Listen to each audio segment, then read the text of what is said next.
Body की proper growth and development के लिए हमें बहुत सारे न्यूट्रिएंट्स की रिक्वायरमेंट्स होती है, जैसे carbohydrates, fats, vitamins, minerals, surface. तो इन सारे न्यूट्रिएंट्स में से आज हम लोग बात करेंगे विटामिन्स के बारे में।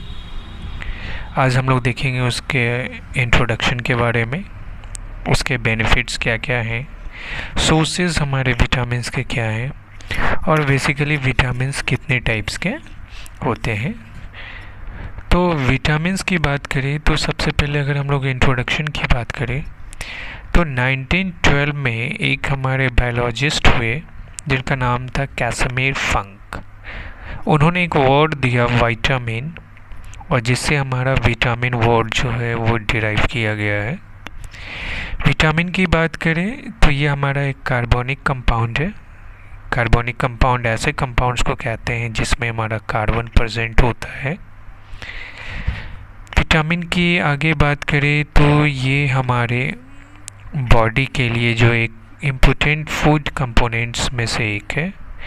ये हमारा माइक्रो न्यूट्रिएंट्स कहलाता है।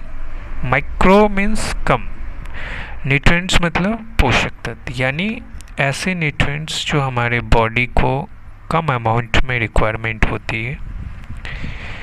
क्योंकि बॉडी में हमारा जो विटामिन्स का जो प्रोडक्शन होता है वो बहुत ही कम या ना के बराबर होता है, इसलिए एक्सटर्नली हम लोग फूड के थ्रू जो है इसे इंटेक करते हैं और ये हमारे बॉडी तक ये पहुंचता है। अगर बात करें बेनिफिट्स की तो सबसे पहला इसका बेनिफिट ये है कि ये हमारे इम्यून सिस्टम को बॉल्स्टर करता है, यानी ये हमारे इम्यून सिस्टम को स्ट्रॉन्ग करता है। आपने अक्सर देखा होगा कि जिस बच्चे का इम्यून सिस्टम कमज़ोर होता है अक्सर उसे कुछ न कुछ प्रॉब्लम्स होती रहती है। तो अगर आपके पास प्रॉपर अमाउंट में अगर विटामिन है तो आपका इम्यून सिस्टम भी जो है वो प्रॉपरली मैनेज्ड रहता है। आगे बेनिफिट्स की बात करें तो अगर किसी तरह का सेल डैमेज हो जाता है तो उसको रिपेयर करने का भी काम जो है वो हमारा विटामिन का है। यानी अगर कहीं का सेल अगर डैमेज है, रप्चर हो गया है, तो वहाँ पर भी हमारा जो है विटामिन्स जो है वो हेल्प करता है। तीसरा क्या है कि अगर किसी भी तरह का अगर कोई वुंड हो जाता है, कोई घाव हो जाता है, तो उसको हील करना, उसको भरने में जो है हमारा ये काफ़ी ज़्यादा हेल्प करता है। आपके बोन्स को स्ट्रॉन्ग बनाता है ये। और आगे बात करें तो फूड को एनर्जी में कन्वर्ट करने में भी हमारा जो विटामिन्स जो है वो काफ़ी ज़्यादा जो है वो हेल्प करता है। अब आगे बात करें तो आखिर ये जो विटामिन्स है, क्योंकि हमने अभी पढ़ा है कि ये हमारा जो है वो क्या होता है कि फूड के माध्यम से एक्सटर्नली कंज्यूम करना होता है। तो आखिर कौन कौन से ऐसे कॉमन सोर्सेज हैं जिससे हमें विटामिन्स मिल सकता है। इसमें हमारा कॉमन है मिल्क। हम लोग जानते हैं कि मिल्क में हमारा जो है विटामिन्स होता है। उसके बाद हमारा एग्स, अंडा, कैरेट, गाजर, स्वीट पोटैटो में हमारा विटामिन्स होता है। ऑरेंज में मिलता है ये। जितने भी हमारे ग्रेन्स हैं, जितने भी हमारे अनाज हैं, उसमें हम लोग को विटामिन्स मिलता है। स्ट्रॉबेरी है, टोमेटोज़ है, टोमेटोज़ में भी हमारा विटामिन्स होता है। कीवी, इसमें भी होता है। जितने भी लीफी ग्रीन वेजिटेबल्स होते हैं उसमें भी जो हमें विटामिन्स जो है मिलता है। यानी अगर इन सारे फूड आइटम्स को हम अपने डेली लाइफ में अगर कंज्यूम करते हैं, इंटेक करते हैं इन अ प्रॉपर प्रोपोर्शन, तो हमें विटामिन्स जो है वो प्रॉपर अमाउंट में बॉडी को मिलता रहता है। अब आगे बात करें कि विटामिन्स कितने टाइप का होता है, तो on the basis of solubility ये दो टाइप का होता है। एक होता है हमारा वाटर सॉल्युबल विटामिन, एक होता है हमारा फैट सॉल्युबल विटामिन।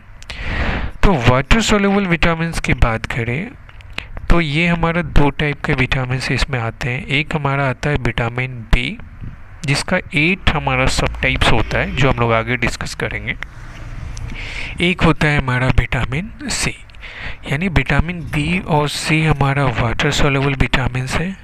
और एक होता है हमारा फैट सॉल्युबल विटामिन, जिसमें हमारा vitamin A, D, E and के हमारा आता है।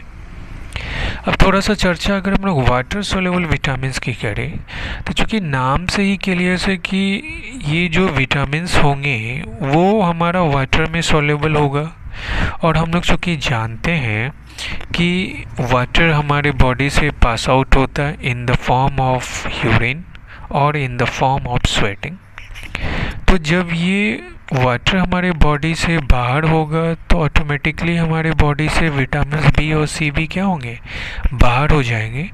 तो इसीलिए कॉमन पीपल को ये एडवाइस दी जाती है कि आप रेगुलरली वाटर सोल्यूबल विटामिन जो लें, क्योंकि क्या है कि आपका जो बॉडी है वो काफ़ी तेज़ी से जो है इन विटामिन्स को वाटर के थ्रू जो है ये बाहर कर देता है, और इसे जो है आप आसानी से बॉडी में स्टोर भी नहीं किया जा सकता है।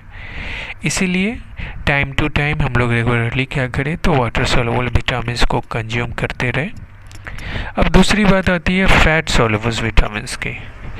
तो फैट सोल्यूबल विटामिन्स जो होता है इसको हमारा बॉडी जो एब्जॉर्ब करता है with the help of intestine, यानी इंटेस्टाइन जो है वो हमें फैट सोल्यूबल विटामिन्स को एब्जॉर्ब करने में हेल्प करता है।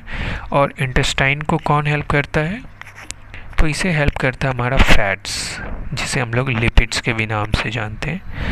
और ये जो विटामिन्स होते हैं इसको बॉडी क्या करता है, स्टोर करता है, और इसे जल्दी जो है वो रिमूव नहीं होने देता, यानी ये विटामिन्स आपके बॉडी में जो हैं वो रहते हैं। आगे बात करें तो अगर हम लोग अपने डेली के खाने में अगर हम लोग फैट की मात्रा कम लेते हैं तो क्या होता है कि हमारे पास जो फैट सोल्यूबल जो विटामिन्स हैं ए डी ई के, वो हमें क्या होता है कि ज़्यादा अमाउंट में वो नहीं मिल पाता। यानी आप ऐसे कह सकते हो कि एक तो वाटर सोल्यूबल विटामिन्स बॉडी से जा ही रहा है, और दूसरा जो फैट सोल्यूबल विटामिन्स हैं वो भी जो है आप फैटी सब्सटेंस नहीं ले रहे हो, तो उसकी वजह से जो क्या है कि वैसे भी आपकी बॉडी से विटामिन्स जो हैं वो कम हो रहे हैं। तो इसकी वजह से क्या होता है कि आपको डिफरेंट टाइप्स ऑफ जो है वो विटामिन्स के ना होने से, यानी due to deficiency of vitamins, different types के प्रॉब्लम्स आपको देखने को मिलते हैं। तो ये लेक्चर को हम लोग यहीं पे स्टॉप करते हैं। एक सेकंड लेक्चर इसका और होगा जिसमें हम लोग देखेंगे कि डिफरेंट टाइप्स के जो है हमारे वाटर सोल्यूबल जो विटामिन्स हैं, यानी जो सब टाइप्स जो हैं विटामिन बी को, हम लोग उसे डिस्कस करेंगे। उसके हम लोग केमिकल नेम्स को जानेंगे। उसके बाद कि उनके डिफिशियंसी के वजह से कौन कौन सी प्रॉब्लम्स होती है, हम लोग इसको भी आगे जो है डिस्कस करेंगे। Okay, thank you so much.